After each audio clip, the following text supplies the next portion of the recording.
Hello everyone. Hope you guys are doing well.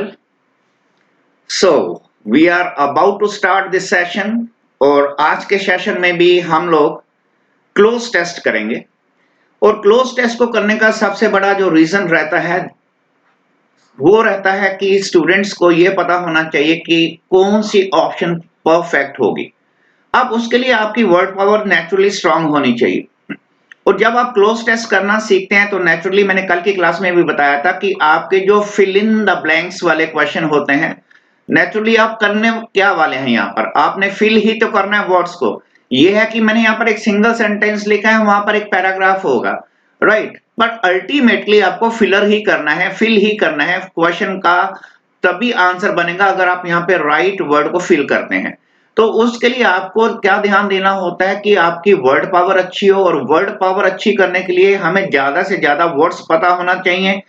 तो हमारे को क्या करना है कि जब हम इन वर्ड्स को देखें, फॉर एग्जाम्पल अगर मैं यहाँ पे पहली ऑप्शन लेता हूं तो हमारे पास ब्लीड है, तो हमें यह पता होना चाहिए कि ब्लीड का मीनिंग क्या है।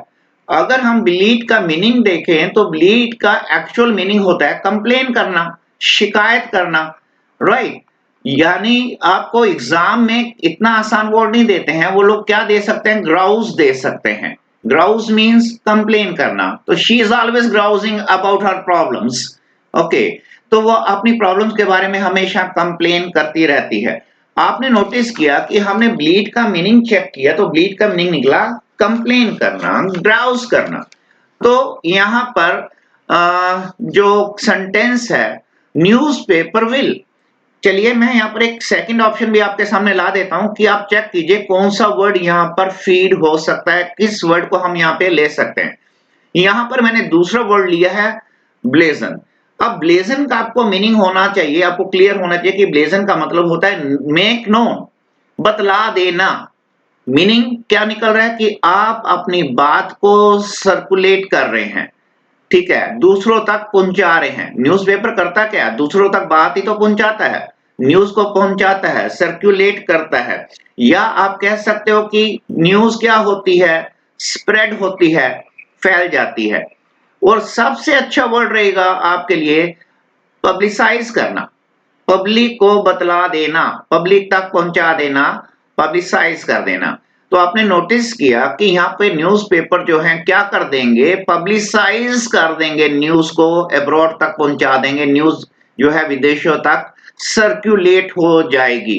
तो आपने नोटिस किया ब्लेजन इज द राइट ऑप्शन। तो आप जब क्लोज टेस्ट कर रहे हैं तो क्लोज टेस्ट के साथ साथ आपके सिनोनिम्स भी होने चाहिए ताकि आपके फिल इन द ब्लैंक्स वाले क्वेश्चंस भी होते जाएं, राइट। तो जब आप सिनोनिम्स को कर रहे हैं तो आपकी वर्ड पावर नेचुरली अच्छी होगी, आपका रीडिंग जो होगा वो अपने आप इंप्रूव होता चले जाएगा, जिसका अल्टीमेटली आपको आगे चलकर रीडिंग कॉम्प्रीहेंशन के पैसेजेस में इसकी हेल्प मिलेगी।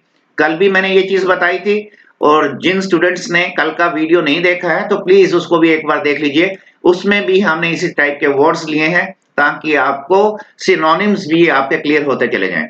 जैसे कि मान लीजिए आपके पास थर्ड ऑप्शन बॉब दे रखा है, तो आपको मीनिंग क्लियर होना चाहिए कि बॉब मीन्स होता है बाउंस होना, ठीक है। जैसे एक मोटर बोट चल रही थी, रिवर में एक मोटर बोट चल रही थी, तो मैं कहता हूं कि the motor boat barbed several times, means क्या हुआ कि मोटर बोट ने कई बार हिचकोले खाए, ठीक है, बाउंस हुई। तो अब आपको ये क्लियर हो गया तीनों का मीनिंग क्या है और यहां पर राइट आंसर कौन सा होना चाहिए। तो नेचुरली ऐसे सेंटेंसेस से आपका जो रीडिंग कॉम्प्रीहेंशन है वो काफी अच्छा होता है क्योंकि आपकी अंडरस्टैंडिंग अबाउट अ सेंटेंस जो है वो काफी इंप्रूव होती है। So I believe it is going to help you a great deal. Let's start with the sentence number 2. The events that are destroying his faith in humanity. कुछ ऐसे events हो रहे हैं, कुछ ऐसी घटनाएं हो रही हैं कि उसका मानवता में, ह्यूमैनिटी में फेथ जो है खत्म होता चला जा रहा है। अगर मैं इसकी ऑप्शन नंबर 1 लेता हूं तो मेरे पास ऑप्शन है, इस वर्ड को ध्यान से करिएगा, कैटाक्लिज्मिक, कैट आ क्लिज्मिक, इस तरह से इसको प्रोनाउंस करेंगे, कैटाक्लिज्मिक, कैटाक्लिज्मिक। तो कैटाक्लिज्मिक जो है इसका एक्चुअल मीनिंग होता है विनाशकारी, विनाशकारी, जिसको हम इंग्लिश में कहते हैं डिजास्ट्रस, डिजास्ट्रस, विनाशकारी। आपको एग्जाम में जरूरी नहीं कि वो डिजास्टर्स ही दे, अगर आपका सिनोनिम का क्वेश्चन है, राइट। तो अगर ये सिनोनिम का क्वेश्चन है तो हो सकता है आपके पास एग्जाम में ऑप्शन दे दिया जाए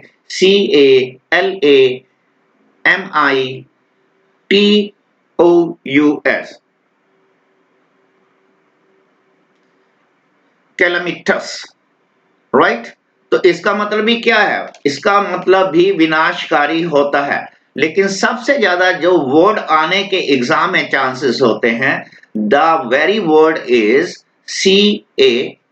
इसको ध्यान से करिएगा बेटा, क्योंकि ये काफी ज्यादा यूज होने वाला वर्ड है। CATASTROPHIC।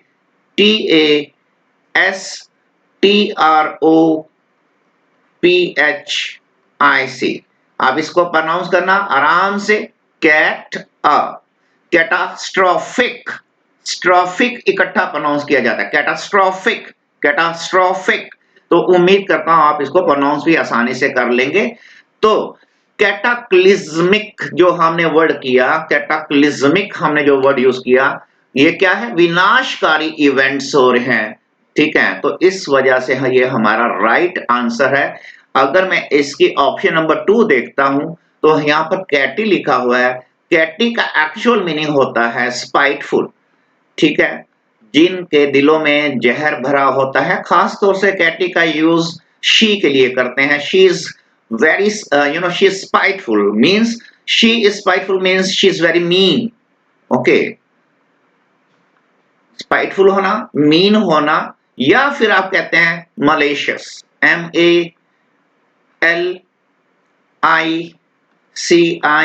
MALICIOUS, malicious. तो इस तरह से आपने देखा कैटी के मीनिंग्स। आप अगर नंबर 3 ऑप्शन को लेते हैं तो हमारे पास नंबर 3 पे एक ऑप्शन है कैटेगरिकल। कैटेगरिकल का मतलब हो जाता है एब्सोल्यूट, एब्सोल्यूट, ठीक है, बिल्कुल पूरी तरह से, पूरी तरह से, जिसको हम कह सकते हैं डायरेक्ट। उसको मैंने एक क्वेश्चन किया तो उसने क्या किया, he gave me a categorical reply, he gave me a categorical reply means उसने मेरे को डायरेक्ट आंसर दिया। अनकंडीशनल भी यूज हो सकता है, ये भी ध्यान रखना, कैटेगरिकल के लिए अनकंडीशनल वर्ड भी पॉसिबल है, क्योंकि यहां पर हमें ध्यान रखना होता है कि और एक वर्ड के और क्या क्या यूजेस हो सकते हैं। तो जब भी आप ऐसे वर्ड्स को देखें तो मेक श्योर कि कहीं भी आपको डाउट होता है तो please never ever hesitate to have a look in the dictionary itself. You can take some examples from the dictionary so that it helps you. चलिए आगे शुरू करते हैं। Sentence number 3, the dash players left for home without winning a single match। अब जो यहां पर अगर नोटिस करें, प्लेयर्स जो हैं अपने घर गए, कैसे गए, बिना किसी मैच को जीते हुए, ठीक है। तो बिना मैच को जीते हुए वो घर गए हैं। तो बात आती है फिर डिस्कलर्ड का मीनिंग क्या है, क्या यहाँ पर फिट हो रहा है। तो हमें पता होना चाहिए डिस्कलर्ड मीन्स होता है डर्टी, जिसका कलर खराब हो गया मीन्स वो डर्टी हो चुका है, यानी हम उसको कह सकते हैं कि वो स्पॉटेड है, स्पॉटेड है। मान लीजिए यहां पर एक अच्छा एग्जांपल लेना हो तो मैं कहता हूं कि उसकी ब्यूटी, वो बहुत सुंदर है लेकिन उसकी ब्यूटी उसके गंदे दांतों की वजह से, ठीक है, मार्ड हो रही है। तो her beauty is marred by, her beauty is marred by discoloured, discoloured teeth. तो आपने देखा डिसकलर्ड टीथ कैसे होंगे, डिसकलर्ड टीथ मींस उनका रंग खराब है, मींस गंदे हैं, स्पॉटेड हैं, ठीक है। चलिए, वैसे हम इसके लिए हम सॉइल्ड वर्ड का भी यूज करते हैं। एनीवे, सेकंड ऑप्शन को देखते हैं कि क्या वो यहां पर ठीक है। सेकंड ऑप्शन है हमारे पास डिसर्निंग, डिसर्निंग। तो यहां पर हमने डी को प्रोनाउंस किया, फिर सर्निंग को प्रोनाउंस किया। तो डिसर्निंग का एक्चुअल मीनिंग होता है वो व्यक्ति जो बड़ा ही बुद्धिमानी से राइट और रॉन्ग को पहचान लेता है कि क्या राइट है क्या रॉन्ग है, बड़ा ही ये व्यक्ति जुडिशियस होता है, JUDICIOUS, जुडिशियस, राइट। आप चाहें तो इसके लिए एस्ट्यूट वर्ड का भी इस्तेमाल कर सकते हैं, ASTUTE। एग्जाम में हमें, मैं फिर रिपीट कर रहा हूं, अच्छे से वर्ड्स के बारे में जानकारी होनी चाहिए। इसी डिसर्निंग के लिए सबसे ज्यादा यूज होने वाला जो वर्ड मेरे हिसाब से बनता है, सबसे ज्यादा यूज होने वाला, तो उसके लिए आपको यूज करना चाहिए डिस्क्रिमिनेटिंग, राइट, डिस्क्रिमिनेटिंग। यहां पर मैंने आपके लिए लिख दिया डिस्क्रिमिनेटिंग। ऑलराइट, नेक्स्ट देखिए, यहां पर अभी भी हमारा आंसर में ये योगदान नहीं दे रहे ये वर्ड्स, ठीक है। तो let's have a look at the next one, number C. तो यहां पर हम देख रहे हैं डिस्कॉन्सोलेट। डिस्कॉन्सोलेट का मतलब होता है उदास, सैड। अब आप ही बताइए, जो प्लेयर्स हैं घर गए बिना मैच जीते, एक भी मैच नहीं जीता, तो किस तरह से गए? नेचुरली वो सैड होंगे कि उन्होंने कोई मैच नहीं देखा, जीता। सैड हैं यानी कि वो कैसे लोग हैं? अनहैप्पी हैं, राइट। तो आपको ये याद रखना है कि अगर एग्जाम में डिस्कॉन्सोलेट वर्ड आएगा तो सबसे ज्यादा जो चांस होंगे आपको सिनोनिम का, अगर क्वेश्चन हो तो वहां पर लिखा होगा DOLEFUL। This is very important word, doleful. इस वर्ड को भी ध्यान से करिएगा, सैड होना, अनहैप्पी होना। तो आपका आंसर बन गया सी, the disconsolate players. All right, let's begin with sentence number 4. His ambition looks dash and out of touch. अब देखते हैं हमारे पास पहली ऑप्शन है grandiloquent. The first option is grandiloquent. तो this is the right option. उसकी एम्बिशन बड़ी चढ़ी यानी बहुत बड़ी सी लग रही है, ठीक है। एक ऐसी एम्बिशन जो पॉम्पस है, ठीक है, जो फ्लॉरी है, ठीक है। यानी ऐसी जो एम्बिशन होती है वो लगता है कि पूरी होने के चांसेस नहीं है, वो फ्लॉरी काइंड है, ठीक है। वैसे हम ग्रैंडिलोक्वेंट का मैक्सिमम यूज करते हैं पॉम्पस के लिए, जिसमें दिखावा ज्यादा है, जिसमें आप देखेंगे POMPOUS, पॉम्पस, राइट। इसी के लिए आप लोग यूज करते हैं कि अगर उसने ग्रैंडिलोक्वेंट स्पीच दी तो एक ऐसी स्पीच दी जिसमें उसने बॉम्बेस्टिक वर्ड्स का इस्तेमाल किया। बॉम्बेस्टिक, तो बॉम्बेस्टिक का मतलब हो गया यानी जैसे बहुत बड़े बड़े शब्दों का उसने इस्तेमाल किया। तो this is the right answer. अगर हम यहाँ पर सेकंड वर्ड देखें, यहाँ पर मैंने एक वर्ड लिया है ग्रैंडुअर। ग्रैंडुअर का मतलब होता है ग्लोरी, महानता, ग्लोरी, राइट। और ग्रैंडुअर के लिए आपको एग्जाम में वर्ड क्या आ सकता है? मैग्निफिसेंस वर्ड आ सकता है, मैग्निफिसेंस वर्ड आ सकता है। इस वर्ड को आप याद रखें, ग्लोरी को याद रखें, या हो सके तो इसको भी दिया जा सकता है मैजेस्टी, MAJESTY, मैजेस्टी। ऑलराइट, इसकी थर्ड ऑप्शन भी एक बार देख लेते हैं। थर्ड ऑप्शन में हमारे पास वर्ड क्या है? ग्रेन्युलेटेड। ग्रेन्युलेटेड तो मेरे ख्याल से आप लोगों ने पढ़ा ही होगा, ये जो मसाले लेते हैं हम वो ग्रेन्युलेटेड होते हैं। कैसे मसाले होते हैं? पाउडर वाले होते हैं। तो यानी ग्रेन्युलेटेड का मतलब हो गया पाउडर्ड, राइट, पाउडर की शेप में, या उनको पिसा हुआ मसाला है यानी उसको हमने क्रश कर रखा है, तो क्रश्ड है, राइट। तो इस तरह से आपने नोटिस किया, इसमें हमारी ऑप्शन ग्रैंडिलोक्वेंट बनी। चलिए शुरू करते हैं नंबर 5 को, और नंबर 5 पे हमारे पास सेंटेंस है a dash of bars are opening up in all cities. सभी सिटीज में बार्स खुल रहे हैं। अब हमारे को ये देखना है कि क्या पहली ऑप्शन हमारे लिए ठीक है। अगर हम पहली ऑप्शन को देखें तो हमारे पास वर्ड आ रहा है मायरियड। तो नेचुरली मायरियड का अगर आप मीनिंग जानते हैं तो आप 1 मिनट में पहचान जाएंगे कि मायरियड का मीनिंग होता है काउंटलेस, बहुत सारे, काउंटलेस, बहुत सारे, इन लार्ज नंबर, ओके, इन लार्ज नंबर, तो बहुत सारे बार्स जो हैं सभी सिटीज में खुल रहे हैं। तो यहां पर हमने देखा मायरियड इज द राइट ऑप्शन। वैसे मैंने यहां पर वर्ड लिया जस्ट आपको सिखाने के लिए, म्यूजिंग, जैसे his musing was interrupted, his musing was interrupted means वो कुछ सोच रहा था, उसकी सोच में किसी ने आके बाधा डाल दी, तो म्यूजिंग मीन्स हो गया थिंकिंग। आप कह सकते हैं कि वो कॉन्टेम्पलेशन कर रहा था, विचार विमर्श कर रहा था, ठीक है, जो कि यहाँ पर बिल्कुल सेट नहीं बैठता।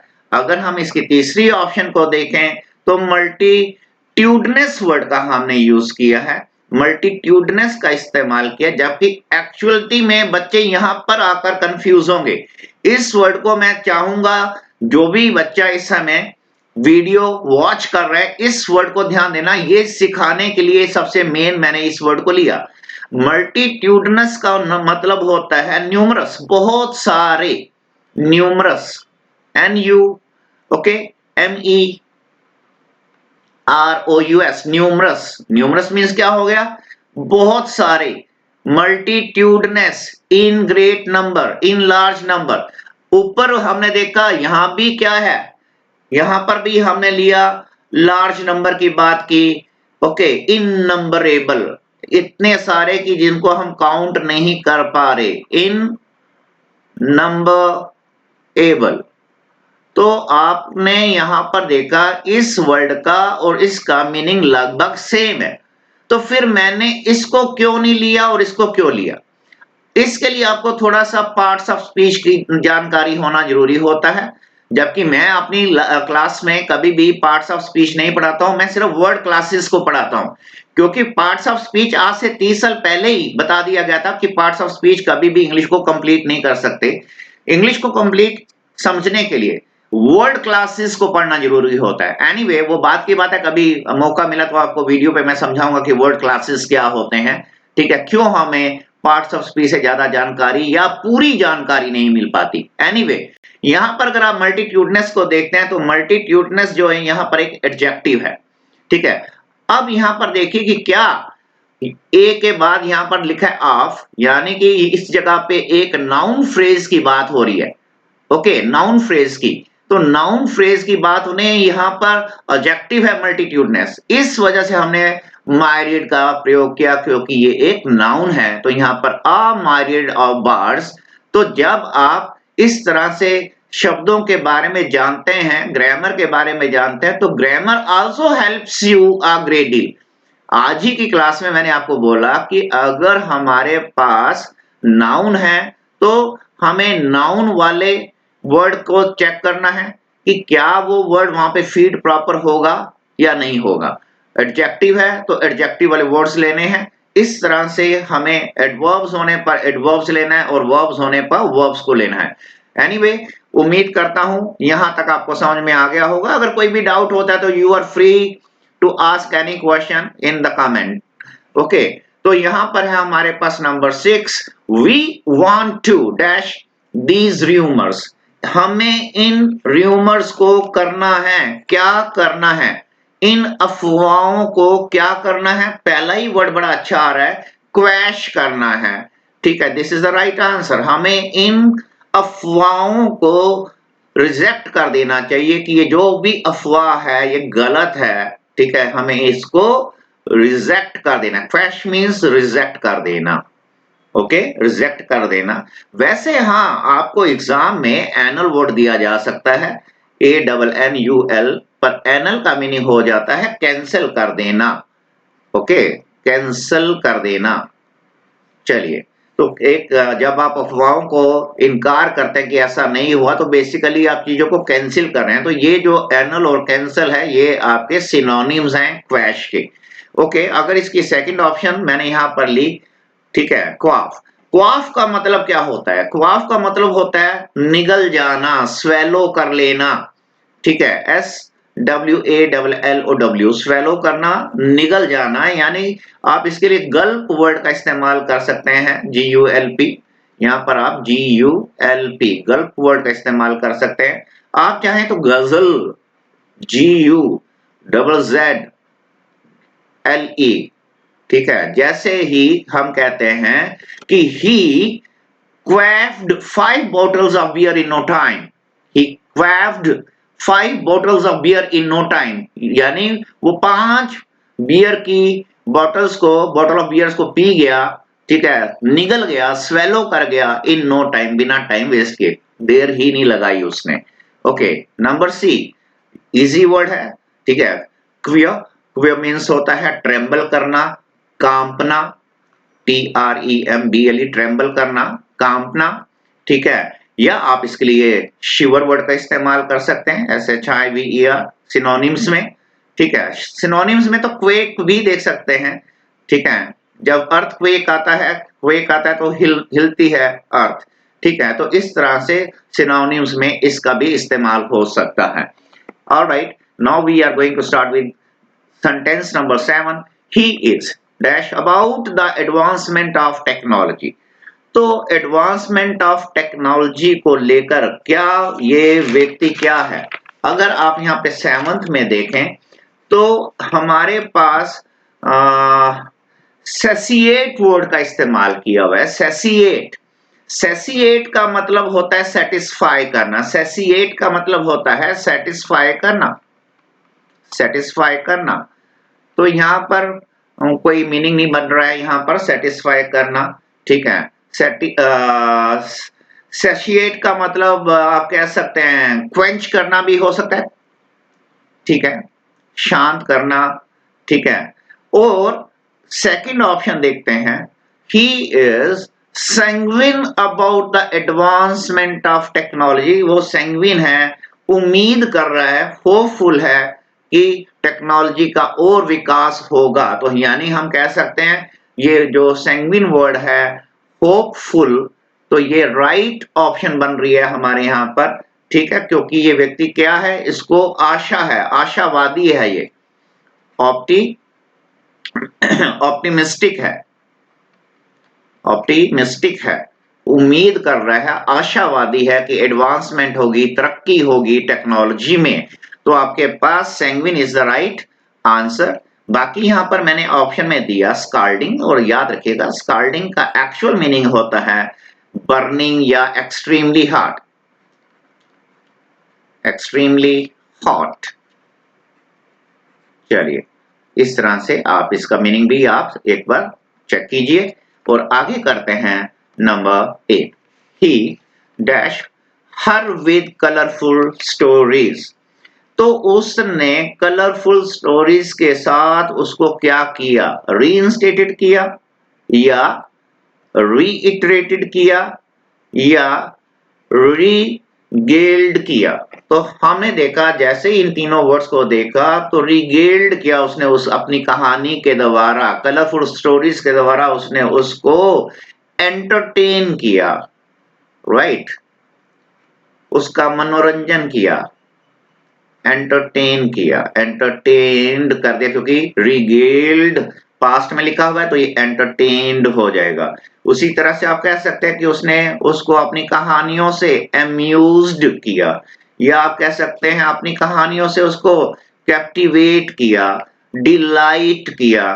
तो आपको Rigel is the right answer. Reiterate का मतलब होता है फिर से कहना, मैं फिर से अपनी बात को रिपीट कर रहा हूं, I am reiterating my words.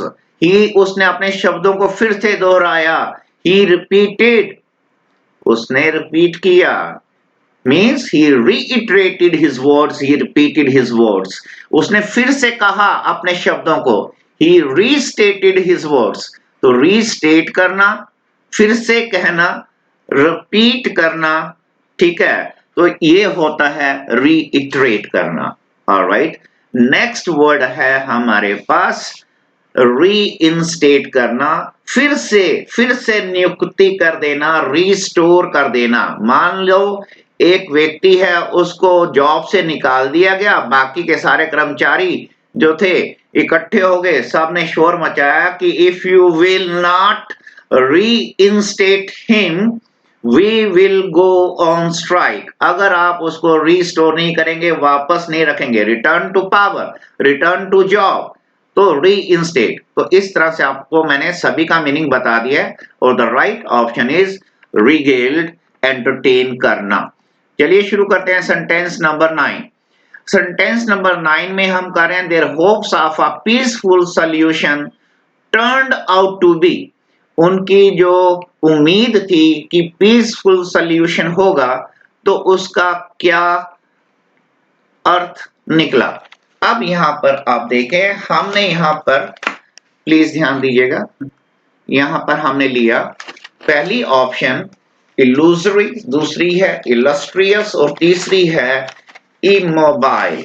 अगर आप इल्यूजरी वर्ड को पढ़ा हुआ है आपने तो आपको एक सेकंड भी नहीं लगेगा, क्योंकि आपको मीनिंग पता है तो आपका काम बिल्कुल आसान है कि उनकी होप्स थी, उम्मीद थी कि पीसफुल सॉल्यूशन हो जाएगा। उनकी उम्मीदें जो थी किस में बदल गई, उनकी उम्मीद डेल्यूसिव हो गई, अनरियल हो गई, फैंसीफुल हो गई, तो वो पूरा नहीं हो पाया जो उन्होंने सोचा। डेल्यूसिव, DE LUSIVE, डेल्यूसिव हो जाना, ठीक है। या इसको सिंपल भाषा में हम कहें तो उनकी जो होप्स थी वो कैसी थी, इमेजिनरी थी, यानी वो हो नहीं पाया जो उन्होंने इमेजिन किया था। IMAGINARY,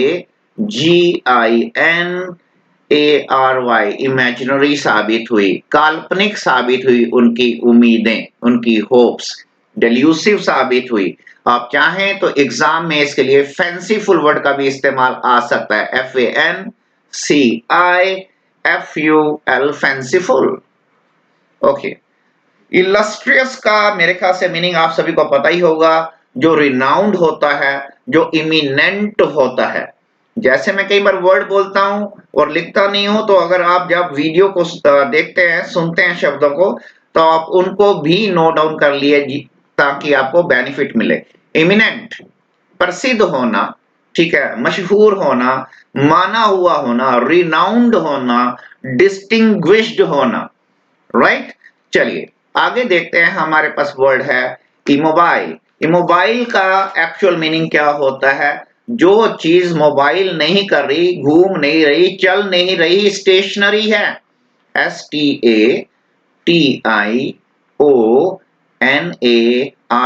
स्टेशनरी है, स्थिर है, अपनी जगह पे क्या है, फ्रोजन है, अपनी जगह पे फ्रोजन है, ठीक है। एग्जाम में आपको एक अच्छा वर्ड आ सकता है ट्रांसफिक्स्ड हो जाना, ट्रांसफिक्स्ड हो जाना। ट्रांसफिक्स्ड मीन्स जैसे कि उसको कुछ शुद्ध ही नहीं है, ठीक है, बिल्कुल। ट्रांसफिक्स्ड का मतलब हो गया, इमोबाइल का मतलब हो गया मोशनलेस, मोशनलेस, MOTION, मोशनलेस। तो she was sitting immobile, she was sitting immobile means कैसे बैठी हुई थी वो, टोटली मोशनलेस, ऐसे लग रहा था कि वो ट्रांसफिक्स्ड हो गई है, जैसे किसी दुख की वजह से वो हिल भी नहीं रही है। ऑलराइट, ये था number 9। Now we can start with the next one, that is number 10। In her dash she forgot to leave a message, किस वजह से मैसेज छोड़ना भूल गई, ठीक है। तो यहां पर हमारे पास पहला वर्ड है एनिक्डोटल और दूसरा वर्ड देखते हैं क्या है, एंग्विश, ठीक है, और तीसरा वर्ड है हमारे पास एनालोगस। अब आपने देखा कि किस वजह से वो भूल गई मैसेज देना, क्योंकि वो बहुत ज्यादा एंग्विश में थी, मानसिक पीड़ा थी उसको, ठीक है। जब इंसान मेंटली, ठीक है, डिस्टर्ब होता है, यानी मेंटली दिमाग में परेशानी होती है, तो इंसान भूल भी जाता है इन चीजों को बताना। तो इसका एक्चुअल एंग्विश का मीनिंग हो गया टॉर्मेंट होना, पीड़ा का होना, दर्द का होना, जिसको हम AGONY, एग्नी वर्ड के द्वारा भी दर्शा सकते हैं। आप चाहे तो सिंपल वर्ड, यानी इसको याद रखने के लिए एंग्विश का मीनिंग हो गया पेन, राइट। तो टॉर्मेंट, पेन, एग्नी, एंग्विश को कहते हैं। एंग्विश की वजह से वो मैसेज देना भूल गई। पहला वर्ड हमने लिखा हुआ है एनिक्डोटल। एनिक्डोटल का एक्चुअल मीनिंग हो जाता है रिलायबल, जिस पे आप रिलाय नहीं कर सकते हैं। क्यों? क्योंकि वो अनसाइंटिफिक चीजें होती हैं, अनरिलायबल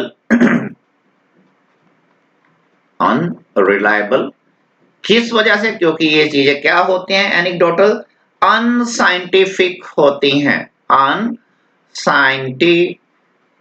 होती हैं।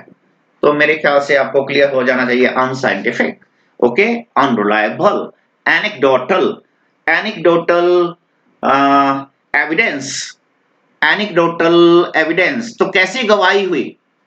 एविडेंस किस टाइप की हुई? एक ऐसी गवाही जो अनरिलायबल है, जिस पे यकीन नहीं कर सकते, क्योंकि ये एक अनसाइंटिफिक तरीके से प्रेजेंट की गई है। सो आगे बचा हमारे पास वर्ड एनालोगस। एनालोगस वर्ड जो होता है का मीनिंग होता है सिंपली आप कह सकते हैं जो चीज रिलेटेड होती है, जो चीज रिलेटेड होती है, या इसके लिए हमारा सिनोनिम बन सकता है जो चीज कोई रिलेटेड होगी तो किसी न किसी चीज से मिलती जुलती होगी, सिमिलर होगी। वैसे इसके लिए कंपेरेबल वर्ड का भी इस्तेमाल होता है, but I am not telling you that much of, इतना ही। देखिए भाई, मैं आप सभी से ये कहना चाहूंगा कि अगर आप किसी भी सेंटेंस को देख रहे हैं तो आप अपने आप अंदाजा लगा सकते हैं कि मैं आपको बेस्ट क्वालिटी का कंटेंट प्रोवाइड करना चाह रहा हूं, कि चाहे आप एसएससी की तैयारी कर रहे हैं या आप बैंकिंग की तैयारी कर रहे हैं, आप मान लीजिए बैंकिंग के अलावा आप डिफेंस में सीडीएस की तैयारी कर रहे हैं, किसी भी एग्जाम के लिए अगर आपके पास वर्ड पावर अच्छी होती है तो उससे आपके सिनोनिम्स आसानी से हो जाते हैं, फिल इन द ब्लैंक्स के क्वेश्चन अच्छे से क्लियर हो जाते हैं। ऑफ कोर्स क्लोज टेस्ट तो होगा ही होगा। तो मैं आपको बेस्ट कंटेंट प्रोवाइड करने की कोशिश कर रहा हूं, और मैं थ्रू आउट, अगर मान लीजिए अभी भी आपने नोटिस किया, अगर मैंने 10 सेंटेंसेस लिए तो मैं कहीं भी किस रुक कर इधर उधर की बात नहीं करता, because I mean teaching, right, I mean teach. तो मतलब आई मीन टीच का मतलब क्या हो गया यहाँ पर, कि I am just willing to teach you, that's it, okay. हाँ, ऑफ कोर्स ऐसे में सिर्फ ये होता है कि अगर आपका साथ मिल जाए तो काम आसान होता चला जाएगा, क्योंकि मैं चाह रहा हूं जल्दी से जल्दी जो है हमारे सब्सक्राइबर्स बढ़ जाएं, ठीक है। तो प्लीज अगर आपको लगता है कि हाँ इसमें वर्थ है ऐसे लेसन्स में, तो प्लीज सब्सक्राइब कर लीजिए जिन्होंने नहीं कर रखा है, और लाइक कर दीजिए। और आप लोग अगर आप शेयर करना शुरू कर देंगे तो मैं कहता हूं कि जल्दी से जल्दी हमारा काम आसान हो जाएगा, so that I can start with full course for you guys. सो आज के लिए इतना ही, खुश रहिए, God bless, God bless all of you, thank you.